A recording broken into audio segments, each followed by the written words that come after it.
Welcome back to AI Slop, the podcast where I insult your intelligence by reading AI slop in a baritone, almost southern accent. At AI Slop, me and the soulless machine will help you sleep, focus at work, and learn a bit by reading you the most mundane, calming stories that AI can generate. The backing instrumentals? AI Slop. The stories? They might be true, they might not be. We're not checking. But they're definitely AI Slop. The only humans here are me, the reader, and you, the listener. I'm your host, Mark Gottschalk. Without further ado, let's get into it. Before we begin Chapter 1, a bit of context. In the late 19th century, European nations were sending ships north, not to conquer territory, but to measure it. This period, later called the heroic age of Arctic exploration, was defined by slow travel, incomplete maps, and long winters spent waiting for ice to move.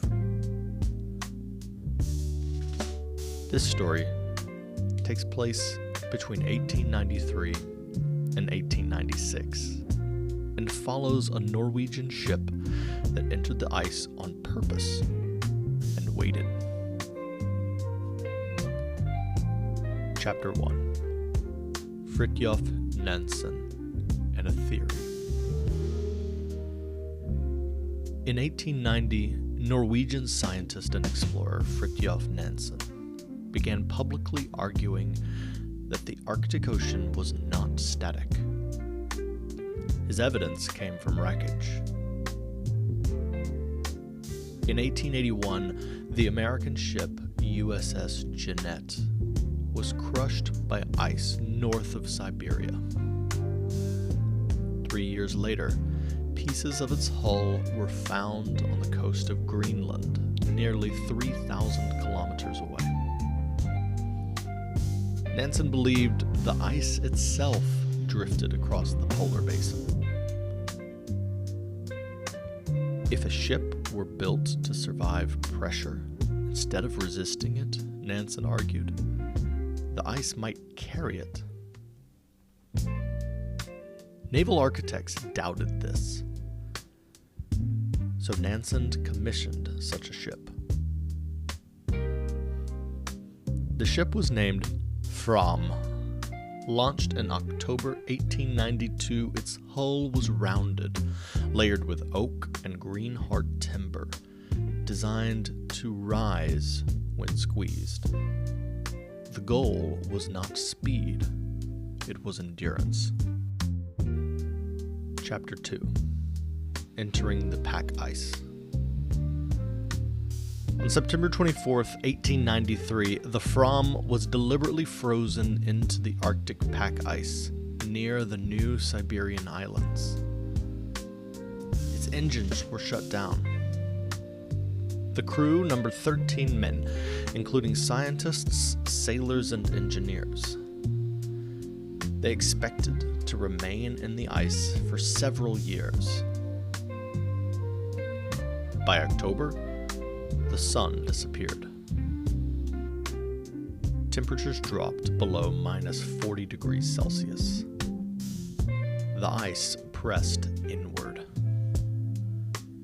In his diary, Nansen noted that the ship would tremble, lift, and settle again, behaving exactly as designed. The Fram rose instead of breaking. Chapter 3. Life During the Drift. From 1893 to 1896, the Fram drifted slowly westward. Some days it moved less than a kilometer. Some weeks, not at all.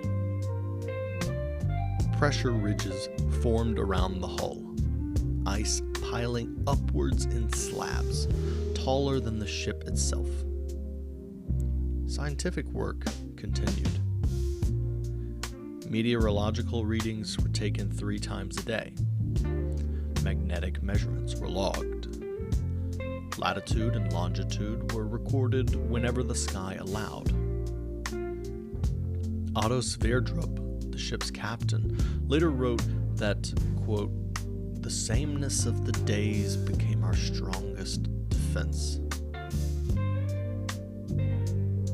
noting that routine reduced fear more effectively than optimism. Food was supplemented by hunting seals and polar bears. The greatest risk was not cold or hunger, but miscalculation. Chapter 4. Nansen leaves the ship. By early 1895, it was clear that the Fram would not pass directly over the North Pole. Nansen made a decision. On March 14, 1895, he and Hjalmar Johansen left the ship with sled dogs, kayaks, and supplies calculated to last months. They reached 86 degrees 14 minutes north latitude, farther north than any recorded human travel at the time. Then they turned south. After drifting, hunting, and overwintering in a stone shelter on Franz Josef Land, the 2 men were unexpectedly rescued on June 17, 1896, by British explorer Frederick Jackson. Chapter 5. The Fram continues. While Nansen traveled on foot, the Fram remained in the ice. Captain Otto Sverdrup maintained order aboard. Repairs were made. Observations continued. On August 13, 1896, nearly 3 years after entering the pack ice, the Fram broke free near Svalbard. The hull was scarred. The structure was intact. Every crew member survived. Chapter 6. What the expedition left behind. The Fram returned with thousands of scientific observations, ocean currents, ice behavior, atmospheric data. Nansen's theory of transpolar drift was confirmed.